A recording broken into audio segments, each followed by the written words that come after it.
말씀을 봉독하겠습니다. 빌립보서 2장 6에서 11절 말씀입니다. 그는 근본 하나님의 본체시나 하나님과 동등됨을 취할 것으로 여기지 아니하시고 오히려 자기를 비워 종의 형체를 가지사 사람들과 같이 되셨고 사람의 모양으로 나타나사 자기를 낮추시고 죽기까지 복종하셨으니 곧 십자가의 죽으심이라. 이러므로 하나님이 그를 지극히 높여 모든 이름 위에 뛰어난 이름을 주사 하늘에 있는 자들과 땅에 있는 자들과 땅 아래에 있는 자들로 모든 무릎을 예수의 이름에 꿇게 하시고 모든 입으로 예수 그리스도를 주라 시인하여 하나님 아버지께 영광을 돌리게 하셨느니라. 아멘. 오늘 제목은 삼위일체 하나님의 사랑입니다. 왜 영원한 얼굴인가? 왜 하나님의 얼굴이 영원한 얼굴인가? 왜 하나님으로 인해서 우리는 회복이 되어지는가? 그것을 이제 삼위일체의 존재 방식으로 또 삼위일체 하나님이 그 존재하시는 방식으로 우리를 사랑하셨기 때문에 그 존재 방식으로 하나님의 사랑을 우리가 돌아보면서 그래서 우리가 하나님 앞에 가면 우리의 영혼이 회복되어지고 우리가 살아나는구나라는 것을 아는 시간이 되도록 하려고 설교의 메시지를 준비를 했습니다. 만일 창조주의 영이요 중재의 능력이신 예수 그리스도가 인간 존재에게 영원히 떠나지 않는 얼굴이 된다면 인간이 바라볼 다른 얼굴이 필요하지 않다. 우리가 이렇게 말을 하면 그러면 이제 사람들하고는 담쌓고 살아야 되는가, 세상하고는 담쌓고 살아도 되는가라는 그런 말을 하게 되는데 그게 아니라 우리의 그만큼의 영혼 안에 깃들여진 어둠과 부정, 니게이션의 힘이 그만큼 강력하다는 거죠. 그래서 우리가 정말 진정한 사랑, 진정한 힘을 가지고 발휘하면서 살지 못하게 하는 그 에너지가 우리의 죽음에 있고 우리의 죄가 있는데 그 영원하신 얼굴 하나님을 보는 순간 우리의 그동안 가지고 있어 왔던 결핍과 고통과 상처는 정말 온데간데 없이 사라질 수 있다라는 것입니다. 그래서 이런 이제 그 예수 그리스도의 사랑이 왜 우리에게 힘을 주고 왜 우리에게 영원한 얼굴이 되어지고 우리를 살리는 힘이 되어지는가? 네, 그것을 세 가지로 함께 이야기를 나누려고 하는데요. 첫 번째 그 이유, 왜 영원히 떠나지 않는가? 그 떠나지 않는 얼굴이 되는가는 바로 우리를 존재적으로 사랑하시기 때문에 그렇다라는 것입니다. 그래서 사람들은요, 사랑을 할 때 인간의 사랑의 방식은 이렇게 사랑을 합니다. 다른 사람의 특별함을 소유하려고 해요. 그러니까 사람이 저 같은 경우에도 처음에 누군가를 사랑할 때 그 사람이 명문대를 나왔기 때문에. 근데 이거는 이렇게 명문대 안 나와가지고 우리 다 명문대 아니니까 서로 그렇게 내가 명문대 남자를 앞에 두고 설교를 한다면은 이게 이제 내가 좀 속물이 됐을 텐데 어쨌든 명문대 남자가 아니니까. 근데 어쨌든 처음에는 명문대를 나온 사람을 제가 추구했어요. 왜 그러냐면 저희 아버지가 나름 평생을 살면서 한 번도 돈을 벌지 않으시는 그 이유가 공부를 못했기 때문이라고 생각하는 그 무의식이 저한테 있었기 때문에 저는 공부를 잘하는 사람만 무조건 좋아했었어요. 처음에는.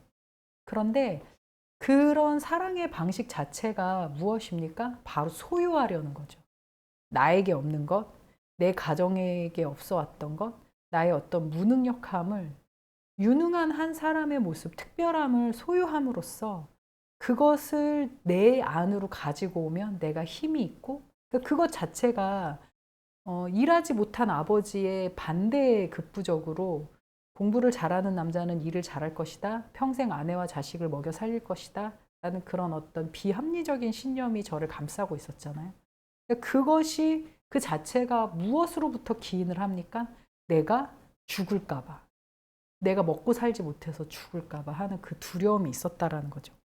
어쨌든 사람들은 자신이 사랑하는 방식이 대부분의 그 방식의 밑바탕에 깔려 있는 것은 소유하려는 방식이 있다라는 겁니다. 그래서 사람은 다른 사람의 특별함을 소유욕 없이 기뻐하는 그것을 진정한 사랑이라고 우리가 정의를 내릴 수 있습니다.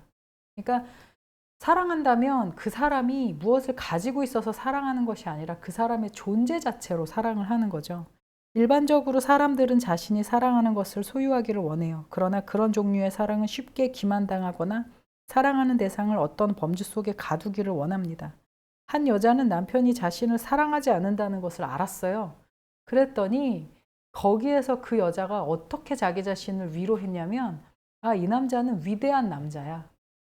그래서 이 사람이 나를 사랑할 시간이 없는 거야. 라고 위로를 하는 거죠. 이제 이 키에르케고르가 말해준 사례거든요. 근데 이게 무엇이 그 잘못된 거냐면, 이 여인은 남편이 자기를 사랑하지 않는데도 어쨌든 그 사람은 위대한 사람이고 내가 그 위대한 사람을 소유했으니까 나는 내 사랑에는 없어, 문제가 없어, 오케이야 라고 생각을 한다는 거죠.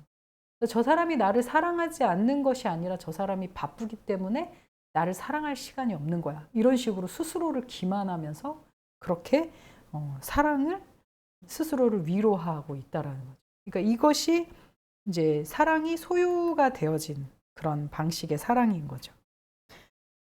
그런데 이제 로마서 5장 1절과 고린도전서 15장 45절에서 49절을 보시면은요. 첫 번째 아담과 두 번째 아담 사이의 대조를 진술하는 명료한 방법을 우리가 빌립보서에서 찾아볼 수 있어요. 첫째 아담이 죄를 범하였고 둘째 아담이 하나님의 온전한 뜻을 이루었다라는 핵심적인 내용이 있었잖아요. 근데 그것이 왜 그렇게 될 수 있었을까? 둘째 아담에게 있는 사랑의 방식은 무엇이었을까? 라는 것을 이제 그 랄프 마틴이라는 사람이 설명을 하고 보면은 예수 그리스도의 사랑은 바로 존재하는 방식의 사랑이 있었기 때문이다. 첫 번째 아담은 하나님처럼 되려고 했어요. 하나님의 속성이 나의 것이 되기를 바랬고, 소유하려고 했고, 위대해지려고 했고, 자기애를 만족시키려고 했고, 그래서 생명이신 내가 존재할 수 있는 것 자체를 선택한 게 아니에요. 내가 하나님 얼굴, 그 얼굴 앞에 내가 영원히 살아갈 수 있는 것을 선택한 것이 아니라 내가 저 하나님처럼 되고 싶다. 내가 저 하나님을 가지고 싶다. 하나님의 속성이 나에게 들어와서 나도 하나님처럼 위대해지고 싶다. 라는 그런 소유에 대한 욕구를 가지고 있었다라는 거죠. 그게 하나님을 사랑하는 아담의 방식이었었어요. 그래서 그는 명성을 갈구했고 하나님의 종이 되는 것을 일축하며 하나님처럼 되기를 원했고 그는 자신을 높여 죽음에 불복종했습니다. 그런데 오히려 그는 저주를 받았고 수치를 당하게 되었습니다. 그런데 예수 그리스도 두 번째 아담은 하나님의 형상대로 창조되었어요. 동일하게 인간으로 오셨는데 그는 어떻게 되었어요? 오늘의 본문의 말씀으로 서술이 되어진 거죠. 그는 근본 하나님의 본체시나 하나님과 동등됨을 취할 것으로 여기지 아니하시고 오히려 자기 몸을 비워서 종의 형체로 나타나셨다라고 이야기를 합니다. 하나님처럼 되는 것이 붙잡아야 할 상이라고 여기지 않았고 자신의 명성을 가져다 주지도 않았어요. 그는 자신에게 종의 형상을 입혔고 사람의 모습으로 만들어졌고 인간의 모양이었고 자신을 낮추어 죽음에 복종하였습니다. 하나님께서는 그를 지극히 높이사 그에게 주의 이름과 지위를 주셨습니다. 그러니까 어떻게 보면은 이 인간과 예수 그리스도의 존재 방식 그리고 사람을 사랑하는 방식 그 모든 것은 아예 다른 거죠. 그러니까 소유하면서 사랑을 얻는 것으로 생각하느냐 존재하게 함으로써 사랑한다라고 생각을 하느냐 이 차이는 너무나도 크고 오늘날 우리 한국 교회 안에도 또 우리가 부부관계 안에서도 정말 사랑이라는 것이 무엇인가에 대해서 다시 재정의할 때 나는 이 사람과 함께 존재하고 있는가 아니면 이 사람을 소유하려고 하고 있는가를 꼭 한 번은 돌아봐야 할 주제가 아닌가 생각을 합니다. 그러니 소유의 사랑과 존재의 사랑에는 엄청난 간극이 있습니다. 예수 그리스도가 우리를 사랑하는 방식은 존재의 사랑입니다. 만약 예수님이 처음 아담처럼 삼위일체 아버지 하나님의 권위를 소유하고자 하셨다면 예수님은 우리 인간을 사랑하지 않으셨을 거예요. 아예 병자에게, 죄를 지은 자에게, 세리와 죄인들에게 예수님이 가지 않으셨겠죠. 그는 높은 것을 사랑하지 않으셨고 인간 그 존재를 사랑하셨기 때문에 최대한 낮고 낮은 모습으로 인간에게 다가오신 것입니다. 그래야 존재와 함께 존재할 수 있기 때문인 거죠. 예수님은 같이 있으려고 오셨어요. 그러니까 그것이 예수님의 사랑의 방식이잖아요. 인간의 영혼이 정말 인간의 영혼이요 제대로 된 인식을 가진 존재라면 그분이 누구인지를 분명하게 안다면, 그래서 죄인들은 신기하게도 가난한 자, 죄인들은 예수 그리스도가 어떠한 사람인지를 금방 알 수 있었어요. 저분이 하나님의 아들이시고 저분이 우리와 다른 분인데 우리에게 오셨다라고 생각을 하는 거죠. 그런데 유대 바리새파나 제사장들이나 서기관들 같은 경우에는 예수 그리스도를 봐도 별 감흥이 없었어요. 그들은 이미 자기 자신이 소유했다고 생각을 했기 때문에 예수 그리스도의 모습이 낮은 종의 모습으로 왔기 때문에 정말 그게 예수님의 본질이라고 착각을 하는 거죠. 그러니까 인식적으로 인식하는 것 자체가 정상이 아니었던 겁니다. 그래서 제대로 된 인식을 가진 존재라면 그 높은 분이 자기를 종의 모습으로 입고 우리에게 오셨다는 그 사실 자체에 깊은 울림을 얻게 된다는 것이죠. 그래야 된다는 것입니다. 인간의 존재는. 그러나 만약 예수 그리스도가 부드러운 옷과 화려한 모습으로 우리에게 찾아오시지 않는 것이 오히려 우리에게 불만이 된다면, 만약에 우리가 죄인인데도 불구하고 우리가 낮은 자임에도 불구하고 예수님이 없으면 살 수 없는 그런 존재임에도 불구하고 그런 예수 그리스도가 화려하지 않고 예수 그리스도가 너무나도 낮은 곳에 임하는 분이고 그러한 분이기 때문에 나는 그 예수님을 믿지 않을 거야. 예수님에게는 어떠한 추구 사항이 없어. 바라보면서 달려나가야 할 그럴 이유가 없어. 그냥 예수님은 너무 평범해 보여.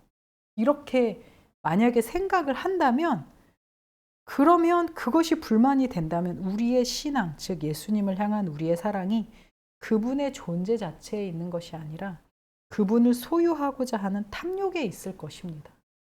우리가 지금 다시금 살펴보아야 하는 게 우리의 신앙이 예수님의 그 위대하심과 하나님의 아들 되심과 그 보좌 높은 곳에 영광에 앉으신 그분의 영광을 우리가 소유하고 싶어서 그분을 믿고 있는 것인가?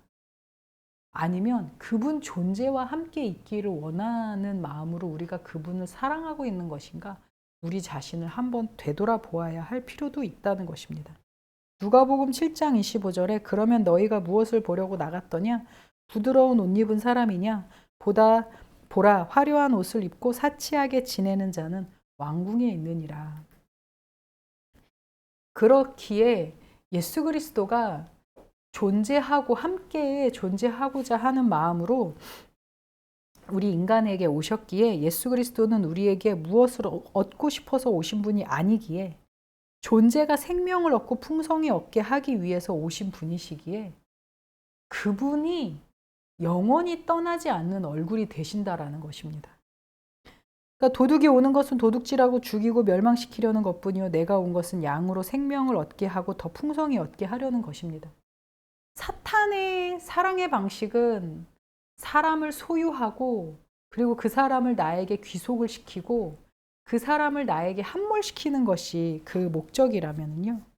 예수 그리스도의 사랑의 방식은 소유하기 위해서 오신 것이 아니라 인간에게 생명을 주시기 위해 오신 것이기 때문에 우리의 모습이 어떠하든지 절대로 영원히 떠날 이유가 없다라는 것입니다. 그러니 그냥 그 자체로 오신 분이기 때문에 영원히 떠나지 않는 얼굴이 되시는 거예요. 이걸 그냥 우리가 이제 설명을 한 거죠. 지금 왜 예수 그리스도의 얼굴이 영원히 떠나지 않는가? 이거 외에도 신학적으로도 너무나도 많이 있죠. 그런데 이것 자체가 우리에게 다가오게 하는 것은 성령의 역사입니다. 성령과 함께 그 깊은 임재하심 가운데 이것이 우리에게 울림이 되어질 때 그 어머니의 얼굴 대신 혹은 아버지의 얼굴 대신 애인의 얼굴 대신 친구의 얼굴 대신 그 얼굴이 내게 없을지라도 예수 그리스도의 얼굴이 나에게 있다면 나는 이 세상을 살아갈 수 있다. 왜냐하면 영원히 떠나지 않는 예수 그리스도의 얼굴이 나와 함께 계시기 때문이다 라는 거죠.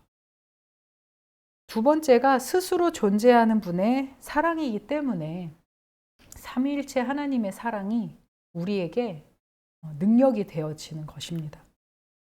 스스로 계신다는 것이 어떤 의미가 있습니까? 삼위일체 하나님 존재 양식은 스스로 있는 자입니다. 무엇에 의존해서 있는 게 아니에요. 왜냐하면 인간의 사랑이 불완전할 수밖에 없다는 것은 서로 남자와 여자가 결혼을 한 거는 서로가 서로에게 힘이 되기 위해서 결혼을 한 거예요, 실제로. 그래서 어떻게 보면은 가정이 상당히 흔들리는 것이 어떤 구조에 의해서 흔들린다고 생각을 하십니까? 한 사람이 너무 한 사람에게 집중해서 편향되어져서 의존을 하거나 한 사람의 힘이 너무나도 강력해서 그 사람을 다스리고 지배하려고 한다거나 그러니까 이제 금쪽이나 여러 가정의 그런 오은영 박사님의 프로그램을 보면은 항상 힘이든 의존성이든 모든 것이 서로 한 사람에게만 달려 들어갈 때, 함몰되어질 때 그 가정에 평균과 균형이 깨어지고 위기가 찾아온다라는 거죠. 그러니까 사람의 사랑은 내가 너에게 주는 것만큼, 내가 너에게 주는 안정감만큼 너도 나에게 안정감을 주어야 이것이 서로 세임이고 또 평등하기 때문에 그 부분이 그렇게 되지 않으면 서로가 서로에게 보상 심리를 가지면서 그걸 통해서 불균형의 사건이 일어나게 된다는 거예요. 그러니 그 자체의 가장 핵심이 무엇입니까? 인간 존재 자체는 스스로 있는 자가 아니라는 거예요. 너의 힘이 없으면, 너가 가지고 있는 능력이 없으면, 너가 나에게 주는 보상이 없으면 나는 존재할 수 없어. 나는 든든하게 설 수 없어. 만약에 예를 들어서 남편이 스스로 있는 자고 그 무엇에 의해서 서는 존재가 아니라면 그러면 그 남편은 그냥 정말 무조건적인 사랑을 주는 사람이 되겠죠. 그런데 그게 아니라 인간은 서로가 스스로 있는 존재가 아니라 상대의 보상에 의해서 함께 가는 그런 존재라는 것입니다. 그런데 하나님의 존재 양식은 삼위일체 성부, 성자, 성령의 하나님이 각자가 스스로 있는 자예요. 그리고 무엇에 의해 존재하지 않습니다. 삼위일체 하나님은 인간에겐 영원한 의존의 대상이 되고 하나님 자신에겐 존재 그 자체가 됩니다. 이사야서 45장 5절 말씀에 나는 여호와라 나 외에 다른 이가 없나니 나밖에 신이 없느니라. 너는 나를 알지 못하였을지라도 나는 내 띠를 동일 것이요. 출애굽기 3장 14절 전반부에 하나님이 모세에게 이르시되 나는 스스로 있는 자이니라 라고 그렇게 말을 하고 계십니다. 그러니 페리코레시스의 존재 양식으로 서로가 서로를 세워줘요. 그냥 내가 존재하기, 인간의 사랑은 내가 존재하기 위해 다른 사람에게 세워주는 거예요. 지난번에 우리가 함께 나누었던 것처럼 내가 얼마나 위대한 사람인가, 내가 얼마나 희생적인 사람인가를 증명하기 위해서 부부관계에서 자기 자신을 희생시키는데 그러다가 넉다운이 되어지고 그게 이제 그 사람이 그에 합당한 칭찬과 나르시즘을 채워주는 보상이 없으면 거기에서 그 사람은 넉다운이 되어지는 거죠. 그러니까 그렇게 서로가 서로에게 무언가를 주지 않으면 존재하지 못하는 인간의 방식이 아니라 그냥 하나님과 예수 그리스도와 성령 하나님은 그저 그 각자의 존재 방식으로 든든하게 서 있으면서 자신의 경륜, 해야 할 일들을, 업무를 잘 하고 계신다라는 거죠. 이것은 하나님이 우리를 사랑하시는 방식입니다. 도둑이 오는 것은 죽이고 멸망하지만 하나님은 상대에게 자신의 생명을 소속시키거나 함몰시키는 방식으로 속이면서 다가오는 사탄과 달리 하나님의 사랑은 사람을 세워주고 영향을 주지만 그 사람이 고유한 방식으로 굳건하게 풍성하게 생명을 이어갈 수 있도록 사랑을 합니다. 그러니 하나님이요, 그 왜 많은 그 사람들에게 하나님이 인간에게 하나님의 성령을 부어주시지만 아무도 성령을 받고 미치는 사람은 없어요. 그 성령의 임재하심에 사람이 미치는 사람은 없어요. 왜냐하면 그 사람이 더 단단해지고 더 힘이 써져서 누군가를 도와주고 세워주는 사람은 될지언정 미치거나 분열증에 걸리거나 그것 때문에 괴로워서 소리를 지르거나 그런 사람은 없어요. 왜냐하면 하나님은 그 임재하심과 그 존재하는 양식으로 그 사람이 그 사람 되게끔 세워주는 능력이기 때문입니다. 그래서 지난번에 윌라의 사례나 혹은 그 카톨릭의 그 창녀의 사례 안에서 보았듯이 하나님의 임재하심은 누군가에게 다가와서 그 사람의 영혼을 지배하고 다스리는 것이 목적이 아니라 그 사람이 강건하게 양으로 생명을 얻되 넘치게 얻게 하려는 것이 그 사랑과 존재하는 방식입니다. 그래서 삼위일체 하나님의 사랑은 거듭나기의 은유인 중간자적인 대상의 사랑으로 우리가 함께 연결이 되어집니다. 아이의 곰인형이 의존하는 인형에게 함몰되게 하는 것이 목적이 아니잖아요. 이 곰이 없으면 살아가지 못해. 이 곰이 없으면은 나가지 못하는 아이가 이제 자라나고 나서는 어느 순간에 그 곰 인형을 하나의 추억으로 놔두고 방구석에 버리지는 못하지만 아주 소중하게 간직하는 대상이 되어지는 것처럼 그것이 이제 중간 대상의 하나의 존재 목적이잖아요. 그러니까 하나님도 인간에게 인간이 이 세상에서 잘 살아갈 수 있도록 본인이 중간자적인 대상으로 가고 나중에 이제 그 하나님에게서 벗어나서 뭔가 이렇게 인간이 인간 스스로의 자율성을 가지려고 할 때 막 뭔가 가스라이팅을 하거나 너 내 말을 잘 들어야 된다거나 이런 식으로 하는 분이 아니라는 거죠. 그러니 이 세상에서 저 세상으로 나아갈 때 중간 단계의 역할을 해주시고 하나님의 목적도 우리 자신이 스스로 당당하게 이 세상에서 하나님의 세상으로 걸어갈 수 있도록 하나님의 하늘나라로 갈 수 있도록 도와주시는 분이다라는 것입니다. 세 번째로 삼위일체 하나님의 사랑은요, 변형의 사랑입니다. 아가페라는 것이 희생의 사랑이라고 우리가 이야기를 하잖아요.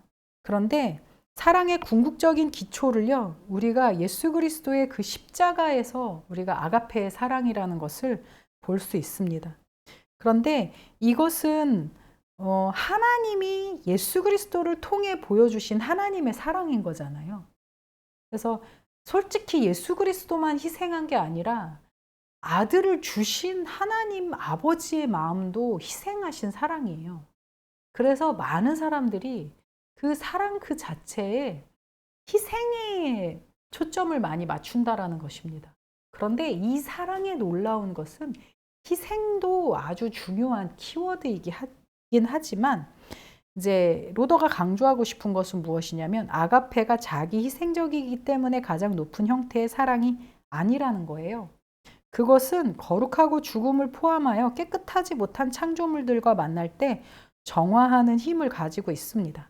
그래서 사랑에 변형시키는 능력은 희생하기 때문에 온전한 것이 아니고 인간 실존의 불결함을 정화시키기 때문에 온전한 것입니다.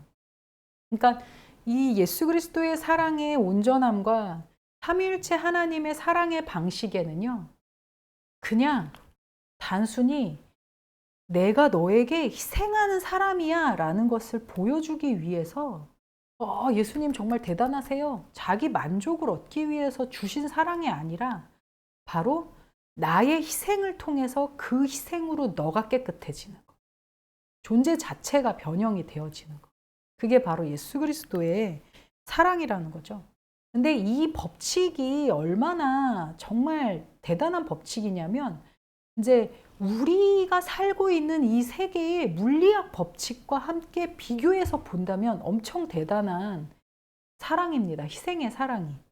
왜냐하면 인간 세상에는요, 연력학 1, 2법칙이 존재하잖아요. 질량 보존의 법칙, 1법칙, 그리고 엔트로피의 법칙, 2법칙인 거잖아요. 그런데 이것이 무엇입니까? 무엇이든 한 번 이 땅 가운데에서 생성된 물질들은 그 에너지가 계속적으로 증가한다라는 거예요. 인간이 죄를 지으면 그 에너지 계속 증가해요. 왜냐하면 우리가 자식을 낳았죠. 근데 그 자식을 낳은 것 그 자체가 원죄를 가진 인간이 계속 늘어나는 거예요.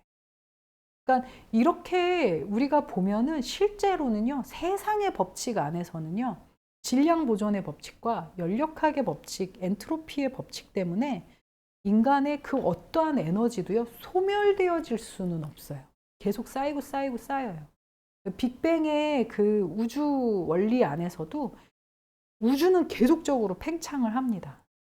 그러니 이 에너지들은 계속적으로 팽창을 하고 소멸되어지지 못하는데, 예수 그리스도의 법칙 안에서는요, 인간의 법칙 안에서 인간의 죄는 결코 소멸되어질 수 없는데, 예수 그리스도의 법칙 안에서는 죄와 사망이 소멸이 되어진다라는 거예요. 그러니 이는 그리스도 예수 안에 있는 생명의 성령의 법이 죄와 사망의 법에서 너를 해방하였음이니라. 그래서 그 예수 그리스도의 생명의 법이 죄와 사망의 법을 해방한다라는 그 법칙이, 하나님의 나라의 그 법칙은 인간의 물리학의 법칙을 거스리는 거죠. 거스르는, 역행하는 그런 법칙인 거죠. 그래서 처음에 창조된 상태 이전으로 돌아가는 것. 그렇게 볼 수 있습니다. 그러니 이것 자체가 우리에게 얼마나 큰 힘이 되어집니까? 우리가 죄로 인해서, 죄 자체가 무엇을 주지 못했어요? 주도성을 주지 못했어요. 이제 프로이드의 심리학 안에서는요, 주도성 대 죄책감. 그래서 죄책감을 가지면 주도성을 얻지 못하고 함부로 이렇게 나가지 못하는데, 이 죄가 소멸이 되어지니까 우리의 인생이 주도성을 잡고 아주 당당하게 담대하게 나아갈 수 있다는 거죠. 그래서 친밀감은 단지 다른 사람에게 자신의 어두운 면을 쏟아놓는 것만이 아니다. 왜냐하면 실제로 우리가 생각하기에 남자와 여자가 만나서 결혼을 하면 나의 어두운 면을 같이 쏟아내고 그것을 서로 이야기를 함으로 인해서 같이 공유되어지는 것으로, 그것으로 서로의 관계가 더 돈독해진다라고 생각을 하는데, 이게 쏟아지면 쏟아질수록 그 사람의 어두움에 서로가 질식하고 서로가 힘들어서 거기에 서지 못하는데, 그게 아니라 그 안에 친밀감의 그 오덴의 정의처럼 한 사람, 또 다른 한 사람이 함께 존재해야 한다라는 것입니다. 그래서 이미 그리스도 안에서 죽은 사람으로서 우리 남자와 여자가 만나고 사랑으로서 만나야 된다라는 거예요. 왜냐하면은 상대방을 신앙 대 신앙의 친밀감으로 만난다는 것은 그 놀라운 교제를 방해하는 모든 것을 점진적으로 무력화시킨다라는 거죠.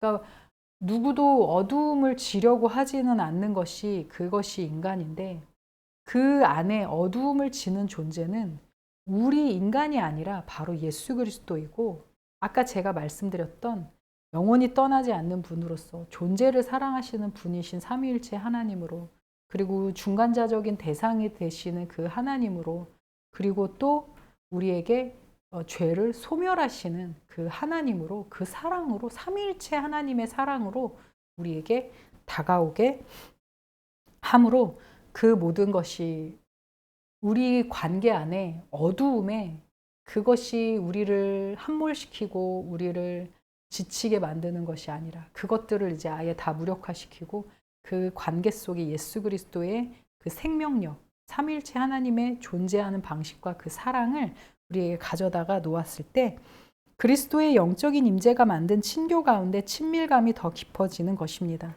옛 아담에게 참여함으로 인간 발달의 어두운 면을 낳았던 것이 자아의 변형을 통해 구원받고 코이노니아 가운데 사랑을 연습함으로써 승화가 되어집니다. 결론적으로요, 하나님의 사랑은요, 소유하지 않는 사랑입니다. 존재하게 하고 존재하며 같이 함께 있는 그런 사랑이고 함께 영원히 떠나지 않는 얼굴이 되어 주십니다. 우리를 우리 되게 하시는 사랑입니다. 두 번째로요.